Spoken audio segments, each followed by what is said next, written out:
TV Fortaleza, a emissora da Casa do Povo.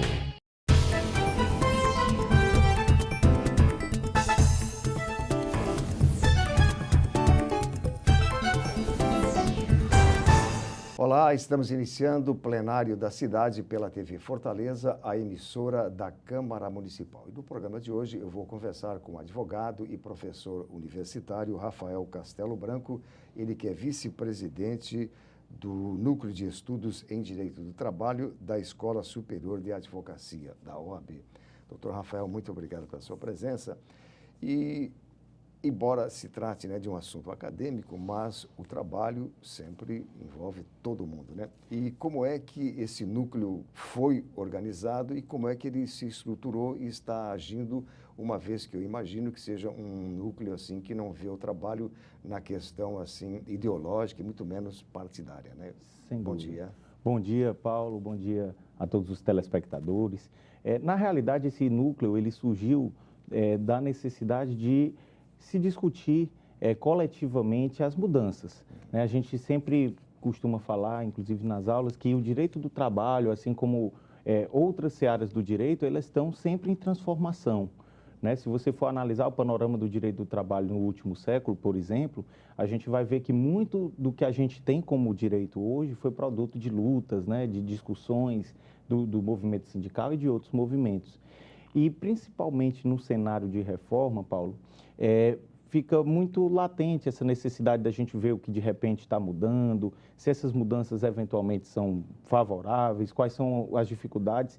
E aí a gente surgiu, o núcleo, né, de estudos, ele surgiu na realidade com esse objetivo da gente analisar essas mudanças, analisar alguns temas, que inclusive a gente vai citar alguns daqui a pouquinho, mas acabou transcendendo um pouco a nossa expectativa inicial, porque hoje até mesmo não advogados, né, pessoas, estudantes de maneira geral, muitas vezes pessoas que não são ligadas à área do direito, também têm tido interesse em participar do grupo. E participam do grupo? Pode participar. Inclusive, esses encontros, eles são gratuitos e a gente agradece muito o espaço já de antemão aqui para compartilhar, que as reuniões são quinzenais, né, sempre à noite, na Escola Superior da Advocacia, que a OAB agora recentemente construiu uma nova sede, né? Então nós já estamos instalados na nova sede da Ordem, e a ideia desse grupo de estudos é justamente distribuir temas de interesse não só da advocacia, mas dos cidadãos, e compartilhar um pouco desse conhecimento de uma maneira coletiva.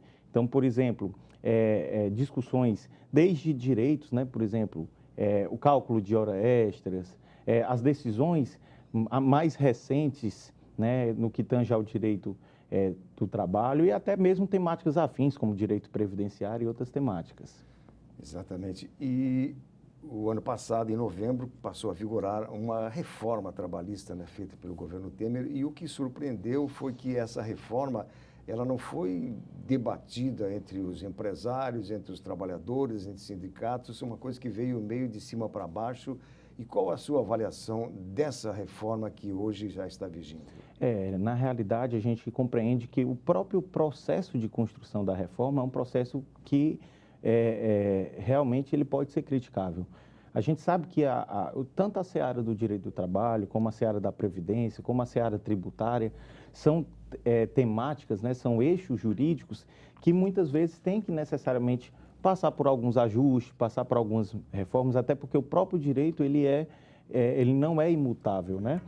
Entretanto, países que passaram por reformas trabalhistas e outras reformas como a previdenciária, que também certamente vai voltar em discussão, geralmente, esses países, eles têm processos de discussão bem aprofundados, né? São processos de discussão que muitas vezes envolvem a própria universidade, né? As universidades, de uma maneira geral, envolvem setores como o setor dos trabalhadores, setores, né, do empresariado, e a partir de um longo processo de discussão e com audiências públicas é que geralmente se chega a alguns consensos que acabam ratificando a importância política de uma reforma. O processo de construção da reforma trabalhista no Brasil foi um processo muito abrupto, né? A gente compreende que não teve uma maior discussão, inclusive hoje a gente ainda passa por grandes dificuldades na seara da justiça do trabalho, porque algumas transformações, algumas mudanças ainda não têm vamos dizer assim, uma apreensão, né? Não tem uma apropriação ainda solidificada do próprio judiciário, né? A gente vê muitas decisões que, vamos dizer assim, contraditórias dentro do mesmo poder, né?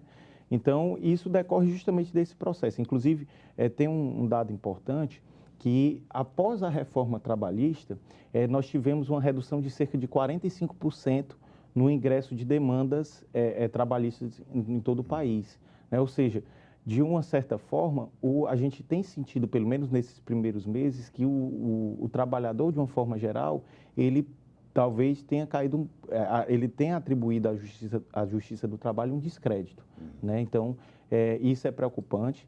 É um dos temas que a gente debate muito no grupo, e aqui, como muito bem foi frisado, não tem vertente partidária, né? Não tem vertente político-ideológica. Na verdade, a gente tenta analisar no aspecto técnico, né? Independente de você ter uma atuação mais pelo trabalhador ou mais pelo empregador. No caso, os empregadores, né, eles alegam que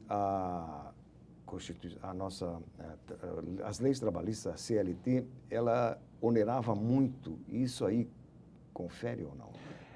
Na realidade, essa discussão acerca da proteção do trabalhador, né, e das relações de trabalho e vamos dizer assim, a carga jurídica que é posta, por exemplo, sobre o empregador, é uma discussão que eu diria que é uma discussão sempre frutífera, né? É óbvio que, a depender do olhar de quem analisa, você pode ter um olhar mais ou menos protetivo. Agora, o que a gente tem de fato é que as relações de trabalho no Brasil, ela tem uma característica que a gente chama no direito de sinistralidade laboral muito alta. Ou seja, e ainda há uma grande contingência de acidentes de trabalho, de dificuldades, como, por exemplo, proteção à saúde e à segurança do trabalhador, e que acaba repercutindo não só em setores como a Previdência, porque se o trabalhador ele fica impossibilitado de trabalhar, ele vai requerer um benefício previdenciário, como também nas próprias contas públicas.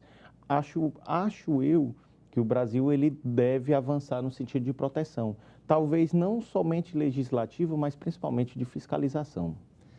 Muito bem, plenário da cidade, vamos fazer um breve intervalo e na volta eu continuo conversando com o Dr. Rafael Castelo Branco. Aguarde um instante só.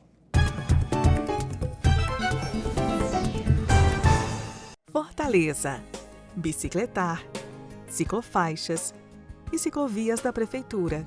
Exercícios mais saúde.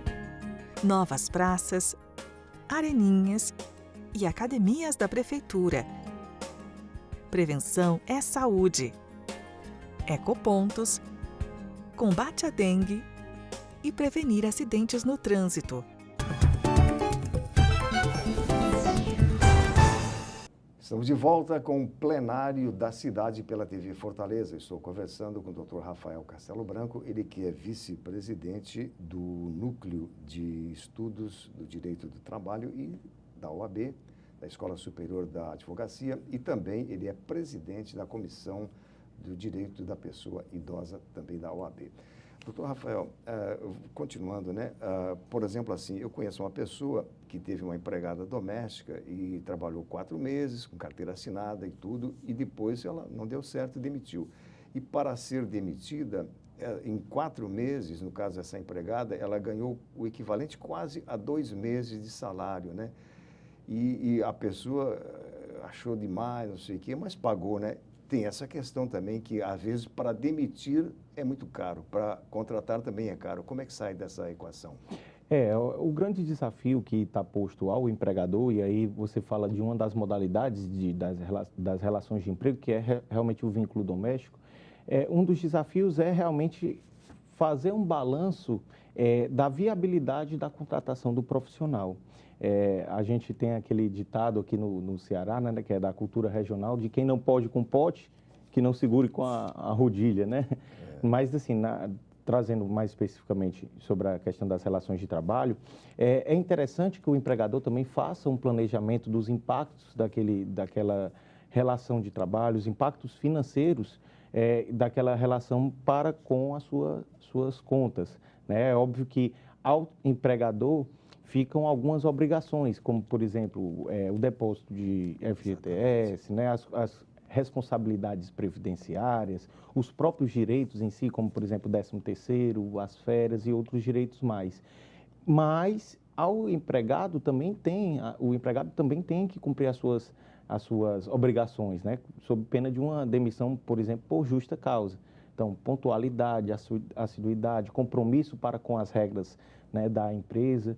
Então, eu acredito muito, Paulo, que a grande virtude do direito do trabalho é justamente o equilíbrio, né? Você, como empregador, procurar analisar previamente as possibilidades de você cumprir o contrato, assim como também o empregado. Muitas vezes a gente recebe ligações, Paulo, de empregados perguntando, por exemplo, que eventualmente o empregador ele não concede autorização para que no turno da manhã o empregado possa fazer uma faculdade, né?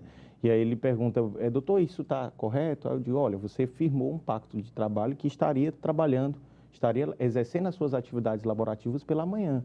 Se eventualmente o seu projeto mudou e essa mudança não é compatível aos interesses, por exemplo, do empregador, infelizmente, você pode, inclusive, pedir a rescisão contratual, né, que é o chamado pedido de demissão. O fato é que o grande desafio é justamente encontrar o equilíbrio entre empregadores e empregados. Quando o Núcleo de Estudos do Direito do Trabalho promove assim seminários, cursos, como que é a abordagem e como é que as pessoas que participam, que evidentemente não são advogados, são leigos no assunto, mas enfrentam os problemas, como que se manifestam? Bom, a gente, na verdade, nós estamos já no 4º semestre, né, do grupo de estudos. Inicialmente, a gente fez um estudo voltado para a adoção do novo Código de Processo Civil e as repercussões dessa adoção no processo do trabalho. Então, geralmente, a gente distribui aqueles participantes em equipes, mais uma vez frisando, a participação ela é gratuita, né? O convite é aberto a todos que eventualmente que estejam assistindo e tenham interesse. No 2º semestre, nós voltamos para as profissões. Então, por exemplo, nós fizemos um estudo aprofundado sobre as principais profissões, como, por exemplo, o trabalhador rural, o empregado doméstico, o vigilante armado, enfim, profissões que eventualmente são muito demandadas, né, no âmbito da Justiça do Trabalho e demandam bastante do Judiciário alguns posicionamentos. Atualmente, a gente distribuiu em temas. Então, por exemplo, a gente está estudando execuções trabalhistas e aí essas equipes preparam apresentações, são expostos aqueles temas, a gente produz artigos científicos, condensa em livros, né, e muito possivelmente nos próximos meses a gente vai estar divulgando esses livros por meio de algum seminário ou algum evento que contemple a participação de todos, né? E daí nós estamos aqui prontos para divulgar esse trabalho aí que é sumamente importante. O senhor mencionou no início a reforma que não saiu, mas que vai sair no próximo governo. A partir de janeiro teremos um novo presidente, que é a reforma da Previdência. E o senhor é extremamente ligado a essa questão da Previdência. E agora eu acredito que essa reforma da Previdência vai ser mais discutida, como não foi a reforma do trabalho, né? Sem dúvida. Na verdade, a proposta da PEC 287, né, /2016, era justamente ter um processo similar ao trabalhista em relação à Previdência. Talvez por elementos políticos, né, e uma força social, e o debate realmente ele foi amplificado no que concerne à reforma da Previdência, acabou que ela não foi aprovada naquele momento.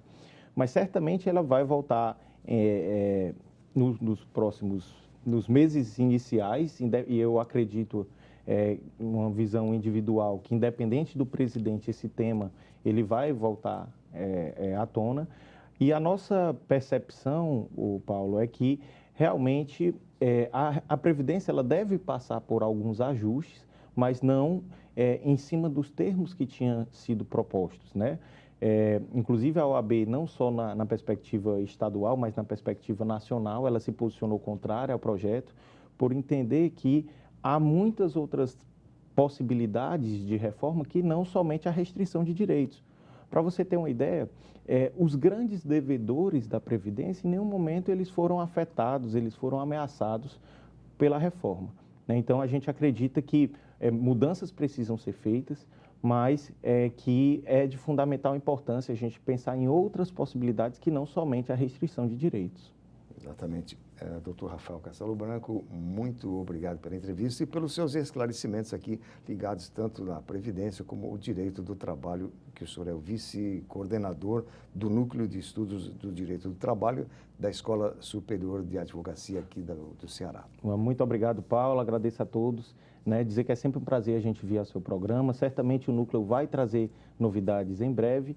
E no mais, deixar só o telefone da OAB, é o 3216-1600. A você que está nos ouvindo e que tem interesse no estudo do direito do trabalho, que sinta-se convidado. Obrigado. Então, ok, nós aqui agradecemos. Plenário da Cidade termina aqui. Obrigado pela sua companhia e até amanhã.